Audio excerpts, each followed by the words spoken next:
राज्य सरकारी कर्मचारी आणि पेन्शनधारकांसाठी आजची ही बातमी अत्यंत महत्त्वाची आहे. कारण गेल्या काही दिवसांपासून डिसेंबर महिन्याचा पगार आणि पेन्शन नेमकी कधी मिळणार हा प्रश्न प्रत्येकाच्या मनात होता. अनेक कर्मचारी आणि निवृत्त कर्मचाऱ्यांमध्ये संभ्रमाची स्थिती निर्माण झाली होती. मात्र आता या विषयावर दिलासा देणारी माहिती समोर आली असून डिसेंबर पेड इन जानेवारी या निर्णयाबाबत महत्त्वाचे परिपत्रक निर्गमित झाल्याची माहिती मिळत आहे. त्यामुळे हा व्हिडिओ शेवटपर्यंत पाहणे प्रत्येक राज्य कर्मचारी आणि पेन्शनधारकांसाठी आवश्यक ठरणार आहे. सर्वप्रथम आपण डिसेंबर पेड इन जानेवारी याचा नेमका अर्थ समजून घेणे गरजेचे आहे.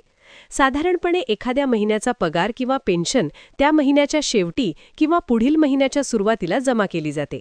मात्र काही वेळा प्रशासकीय कारणांमुळे, लेखा प्रक्रियेतील बदलांमुळे किंवा आर्थिक वर्षाअखेरच्या कामकाजामुळे डिसेंबर महिन्याचा पगार आणि पेन्शन थेट जानेवारी महिन्यात जमा केली जाते. यालाच डिसेंबर पेड इन जानेवारी असे म्हटले जाते. डिसेंबर महिना हा शासनासाठी आर्थिकदृष्ट्या अत्यंत महत्त्वाचा असतो.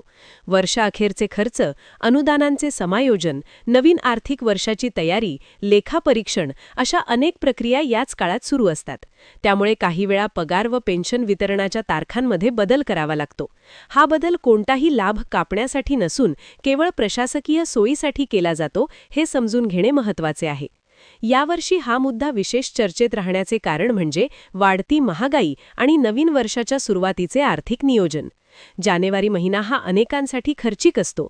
घर खर्च, शाळा कॉलेज फी, औषधोपचार, कर्ज हप्ते आणि इतर मासिक खर्च याच काळात जास्त प्रमाणात असतात. त्यामुळे डिसेंबरचा पगार किंवा पेन्शन उशिरा मिळणार की काय अशी भीती अनेकांच्या मनात होती. आता मिळालेल्या माहितीनुसार डिसेंबर पेड इन जानेवारी या संदर्भात संबंधित विभागाकडून परिपत्रक निर्गमित करण्यात आले आहे. या परिपत्रकात पगार आणि पेन्शन वितरणाची प्रक्रिया स्पष्ट करण्यात आली असून लेखा विभाग, कोषागार आणि संबंधित कार्यालयांनी कोणत्या पद्धतीने कार्यवाही करायची आहे याबाबत सूचना देण्यात आल्या आहेत. त्यामुळे पगार व पेन्शन अडणार नाही असा विश्वास व्यक्त केला जात आहे. या निर्णयाचा लाभ राज्य शासनाचे नियमित कर्मचारी, शिक्षक व शिक्षकेतर कर्मचारी, अनुदानित विभागातील कर्मचारी तसेच राज्य शासनाचे सर्व पेन्शनधारक यांना मिळणार आहे. विशेष म्हणजे पेन्शनधारकांसाठी हा निर्णय अत्यंत महत्त्वाचा मानला जात आहे.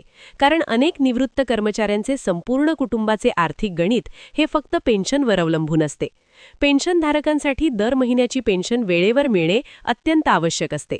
औषधे, दवाखाना खर्च, घर भाडे, वीज पाणी बिल यासाठी पेन्शन हाच आधार असतो. त्यामुळे डिसेंबर महिन्याची पेन्शन जानेवारीत मिळणार या चर्चेमुळे काही प्रमाणात चिंता निर्माण झाली होती. मात्र आता परिपत्रकामुळे पेन्शन वितरण सुरळीत राहील असे संकेत मिळत आहेत. या संपूर्ण प्रक्रियेत कर्मचारी संघटनांनीही सक्रिय भूमिका घेतली होती. अनेक संघटनांनी शासनाकडे निवेदन देऊन कर्मचाऱ्यांवर आर्थिक ताण येऊ नये अशी मागणी केली होती. शासनाने या मागण्यांचा विचार करून हा निर्णय घेतल्याचे बोलले जात आहे. त्यामुळे हा निर्णय एक समतोल तोडगा म्हणून पाहिला जात आहे. डिसेंबरचा पगार जानेवारीत मिळाल्यामुळे काही कर्मचाऱ्यांना आर्थिक नियोजन बदलावे लागू शकते. मात्र हे लक्षात घ्यावे लागेल की पगार किंवा पेन्शनमध्ये कोणतीही कपात करण्यात आलेली नाही. फक्त देय तारखेत बदल करण्यात आला आहे. त्यामुळे कर्मचाऱ्यांनी आणि पेन्शनधारकांनी आपले मासिक नियोजन समजूतदारपणे करणे गरजेचे आहे. या विषयावर सोशल मीडियावर अनेक गैरसमज पसरवले जात आहेत. काही ठिकाणी पगार कापला जाणार, पेन्शन थांबवली जाणार किंवा अतिरिक्त कर आकारला जाणार अशा अफवा पसरवल्या जात आहेत. मात्र या सर्व गोष्टी निराधार आहेत. डिसेंबर पेड इन जानेवारी म्हणजे कोणताही आर्थिक तोटा नाही हे स्पष्टपणे लक्षात ठेवणे आवश्यक आहे. आगामी काळात शासनाकडून या विषयावर अधिकृत स्पष्टीकरण किंवा पुढील सूचना जारी होण्याची शक्यता आहे. त्यामुळे सर्व कर्मचारी आणि पेन्शनधारकांनी फक्त अधिकृत परिपत्रक आणि शासनाच्या सूचनांवरच विश्वास ठेवावा. कोणतीही अफवा किंवा अप्रमाणित माहितीवर निर्णय घेऊ नये. एकंदरीत पाहता डिसेंबर पेड इन जानेवारी हा निर्णय राज्य कर्मचारी आणि पेन्शनधारकांसाठी दिलासा देणारा ठरत आहे. परिपत्रक निर्गमित झाल्यामुळे अनेक प्रश्नांना उत्तर मिळाले असून अनिश्चिततेचे वातावरण काही प्रमाणात दूर झाले आहे. तरीसुद्धा सर्वांनी संयम राखून अधिकृत अपडेट्सकडे लक्ष ठेवणे गरजेचे आहे.